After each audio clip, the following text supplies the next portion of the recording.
Is Lego actually getting more expensive? Well, let's answer the question in this video. Hey everyone, my name is Lego Man Cam, and if it's your first time on the channel, welcome, and if it's not, thank you for coming back. Today, I'm going to be discussing a really big topic, probably my most ambitious video yet. I'll be attempting to answer the age-old question of whether Lego has actually gotten more expensive over the years. I'm going to be taking 4 points of comparison here, looking at sets that were available for purchase and on-store shelves in 2024, 2014, 2004, and 1994.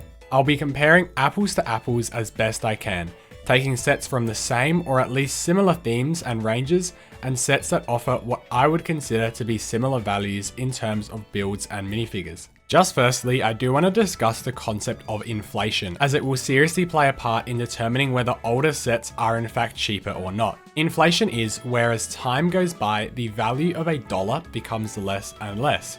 As paychecks and wages increase, companies increase the price of their goods and services accordingly. Looking at it comparatively, let's take $100 in 2024 money and see exactly what that would be worth in 1994, 2004, and 2014. So $100 in 2024 money is worth $75 in 2014, $60 in 2004, and $47 in 1994. This means that inflation has risen by 31% since 2014, 64% since 2004, and 109% since 1994. This gives us a really good basis of being able to calculate inflation across the board, and this provides us with some good background information. I'll just note that all prices and statistics in this video will be in USD, United States dollars, as majority of my viewers are from the US, and I'm sure people like me from Australia or the UK can easily convert between the two. So I'm going to be comparing a few themes in this video. Firstly, I'm going to be comparing city and town sets, as that's probably Lego's most baseline and classic theme. I'm then going to be comparing some of Lego's action themes together, such as Ninjago and Dreams. And then I'm also at the end going to be comparing some Star Wars sets, as I'm sure most of you guys are interested in that. So let's get started with comparing a Lego City Police staple, the mobile command truck. Lego has released multiple of these types of sets over the years, and I've found one available for purchase in each of my 4 target years. Beginning with 1994, we have set 6348, Surveillance Squad. This set retailed for $33 and included 2 minifigures and 311 pieces, with the builds for the set being the surveillance truck as well as a small motorbike. Next, for 2004, we have set 7034, the World City Surveillance Truck. This set retailed for $30 and included 261 pieces, as well as also having 2 minifigures, a truck, and a small trike. For 2014, we have set number 60044 called the Mobile Police Unit. The set retailed for $45 at the time, included 3 minifigures and 375 pieces. The set includes the main truck, but surprisingly no bike or trike. Lastly, for 2024, we have set 60418, the Police Mobile Crime Lab Truck. This set retails for $55 US and includes 674 pieces with 5 minifigures. It features the main truck, a quad bike for the criminals, as well as a small scenery build. So let's compare and see the true value of these sets with inflation considered. Obviously, the 2024 set is still worth $55 as it's currently on store shelves as we speak. The 2014 set was worth $45, with a 31% increase is now worth $59 or about $60. The 2004 set, initially $30, in today's money would be worth $50, with that 64% increase. And lastly, the 1994 City set, initially $33, in today's money would be $70. With all these new values considered, let's look back at the sets and analyze exactly which is the best value for money. 1994 provides a blocky, basic build with only 2 minifigures, lacking any crooks, all for $70. That's more than any of these other sets in today's money. Sure, it does have some nostalgia to it, but objectively looking at this as a toy, it's insanely overpriced for what it is. Next would be the 2004 set, calculated to now be $50. This isn't as egregious as the 1994 set, but still, for $50, it only includes 261 pieces and 2 minifigures, and not the most aesthetically pleasing truck. Then is the 2014 set, now at $60, which is a significant improvement over the 2004 and 94 sets, But with only 375 pieces and 3 minifigures, the set does leave a lot to be desired for $60. Now we can compare all 3 of these sets to the most recent 2024 set, which for only $55 absolutely knocks all 3 of these competitors out of the park. It's a much sleeker and streamlined build with 675 pieces and 5 minifigures. It literally has 300 more parts than the next biggest set. The set also includes not 1 but 2 side builds to give multiple play options and an overall much more detailed and well-rounded selection of minifigures. If we rank these 4 sets in terms of value for money, last will obviously be the 1994 set, followed by a close battle for second and third between the 2004 and 2014 set, and then the 2024 set is leaps and bounds above all the rest. With this being the case, does this not show us that LEGO has not only been getting cheaper, but also more elaborate, complex, and detailed over the years? Well, now let's take a look at some of LEGO's action themed sets from our 4 chosen years. I've chosen 1 set from each of LEGO's premier action themes at the time. So let's start with 2024, this time with the Dreams Set 71475 Mr. Oz's Space Car. The set includes 350 pieces and 2 minifigures for $30, with the builds being a customizable space car as well as including a small evil creature build. For 2014, we've got set 70721, the Ninjago Kai Fighter, a $20 set with 196 pieces and 2 minifigures, being Kai and General Cryptor. The set simply includes the Kai Fighter jet itself. The set in 2024 money would come in at an adjusted inflation price of $26. For 2004, I've chosen an Alpha Team set. This is set number 4744, the Tundra Tracker.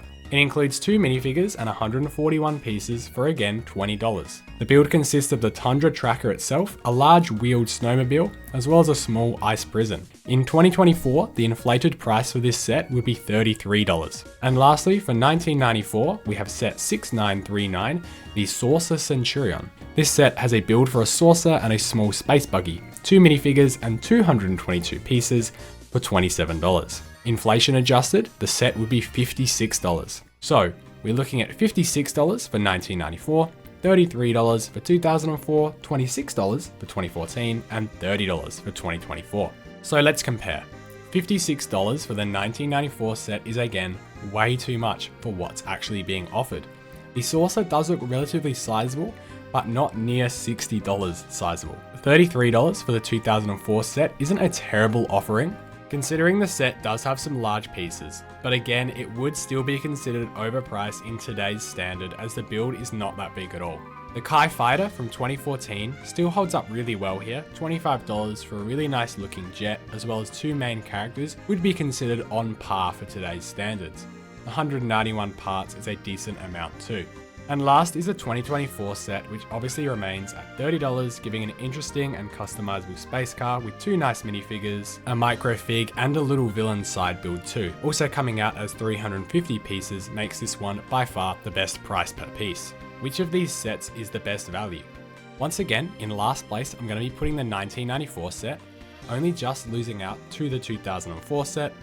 The 2014 Kai Fighter is a close second behind Mr. Oz's Space Car, which just provides the best value from all 4 of these sets for only $30. So we've seen very similar results from both of our tests. For my third and final group of sets, I'm going to be looking at a licensed theme, that being Star Wars. Now you're probably thinking LEGO Star Wars didn't exist in 1994, which is absolutely correct. So I'll be looking at our other 3 years, but I've also included a set from 2019 just to help with some of the comparisons. For the 4 Star Wars sets, I wanted to look at some bigger sets, since previously we've only looked at some smaller to mid-sized sets.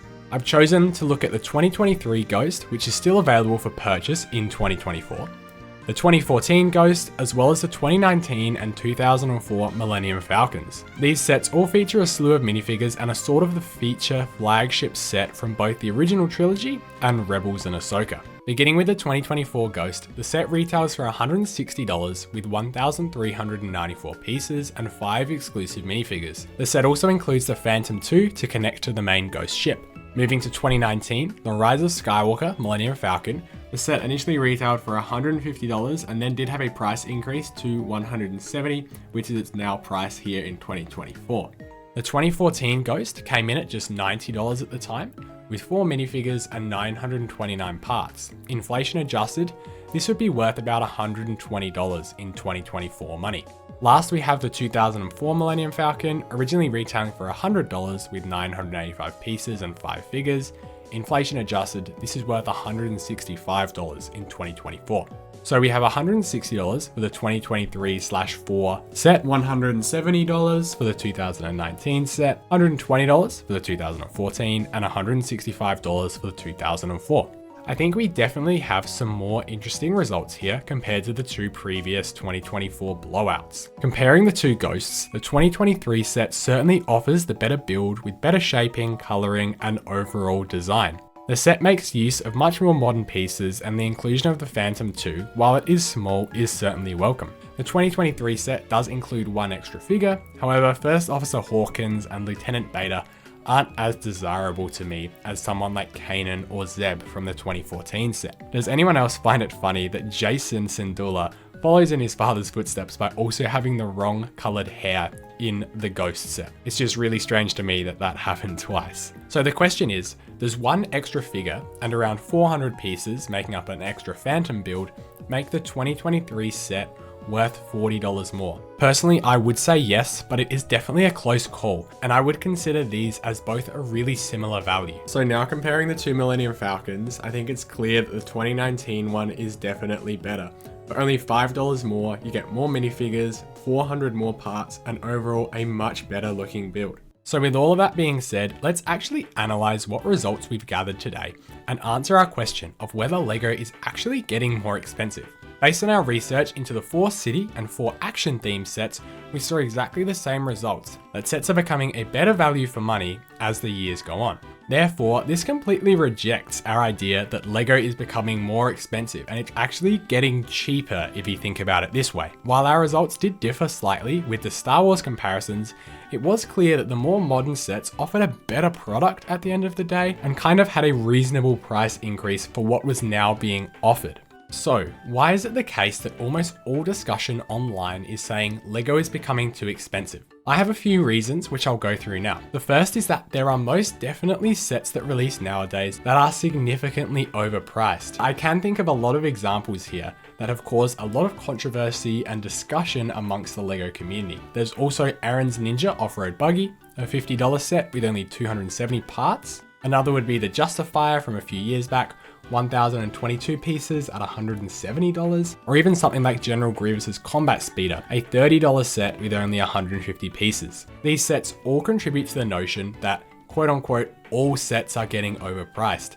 And as we know, bad news and negative information travels further and hangs around for much longer compared to really good news, like how amazingly priced a lot of LEGO Friends sets are these days. Another factor to consider is the increased number of large sets that are being produced in the Ideas or 18+ line. Previously in a given year, we would see a Star Wars UCS set, a modular, and maybe 1 or 2 creator expert models ranging in the $300 range. However, nowadays, the 18+ line gives us new $300 and more sets almost every month, or even more than that. Whether they be massive art sets, dioramas, or something like Rivendell or Avengers Tower, all of these sets aren't necessarily overpriced, since they all include so many minifigures and so many pieces. But seeing these massive price tags on the shelves only add to the feeling that LEGO is becoming a luxury unobtainable item. My last point is that LEGO sets are also getting more and more complex, with more new pieces as well as smaller and more intricate models being produced. LEGO has attempted to combat this with things like the X-Wing, TIE Fighter and Slave 1 from a few years back, having them be more simplified and cheaper. But with all their other sets, this increase in quality and part count and intricacy only adds to the cost of the sets and will explain the higher price points. Well, that was quite a long and lengthy discussion. So firstly, thank you so much if you're still here watching, I really appreciate it, and I hope you either learnt something new or gained maybe a new perspective from watching the video. Obviously, I'm not trying to say that LEGO is cheap or affordable by any means, and no one should buy anything that they don't feel is worth the asking price. However, my main point that I want to get across in this video is not only to show that yes, LEGO is expensive, but it always has been. And at the moment, comparing things to the past, we're actually in a pretty good period for the brand when you compare it to sets and prices we've had over the past 30 years. Please let me know your thoughts in the comments. I'd love to be involved in some active discussion with everyone in the comments to hear your opinions on the matter. If you did enjoy the video, then please consider subscribing to help us reach our goal of 1,000 subscribers, and leave a like too. Have a wonderful rest of your day, and I hope to see you in my next video.